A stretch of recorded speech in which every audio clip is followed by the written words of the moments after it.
Commission వేశారు, commission వేసి కూడా మార్పు తీసుకొస్తామన్నారు. అసలు ఈ 1.5 year లో ఏం మార్పు తీసుకొచ్చారనేది స్పష్టం చేయాలని కోరుతున్నాను. అసలు ఏం విద్యాపరంగా ఎక్కడ మార్పు తీసుకొచ్చారు? మీరు తీసుకొచ్చిన మార్పు ఏంటి? ఈరోజు గురుకులాల్లో ఉన్న డిగ్రీ కాలేజీలు మూసేస్తున్నారు, అదేవిధంగా జూనియర్ కాలేజీలు మూసేస్తున్నారు. ఈరోజు 2000 స్కూళ్ళు రాష్ట్ర వ్యాప్తంగా మూతపడిపోయినాయి. ఇదేనా మీరు తీసుకొచ్చిన మార్పు? ఇందుకైనా విద్యా కమిషన్ వేసి ఉన్నారు మీరు. ముఖ్యమంత్రి గారు మీ దగ్గరే ఉంది కదా విద్యాశాఖ, ఎందుకు స్కూల్ క్లోజ్ అవుతున్నాయి? ఎందుకు ఎస్సీ గురుకులాలలో ఉన్న ఇంటర్ కాలేజీలు కానీ డిగ్రీ కాలేజీలు కానీ ఎందుకు మూతపడేయాలనుకుంటున్నారు? దాని వెనకాల మీ ఉద్దేశం ఏంటి?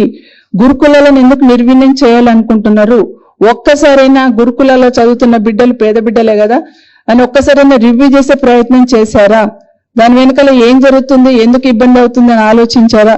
ఇవన్నీ ఆలోచించకుండా నేను ఒక 200 కోట్లు పెట్టి బిల్డింగ్ కడుతున్న స్కూళ్ళకి విమర్శిస్తున్నారు అని అంటున్నారు. అంటే 200 కోట్లు పెట్టి నియోజకవర్గానికి ఒక స్కూల్ కడితే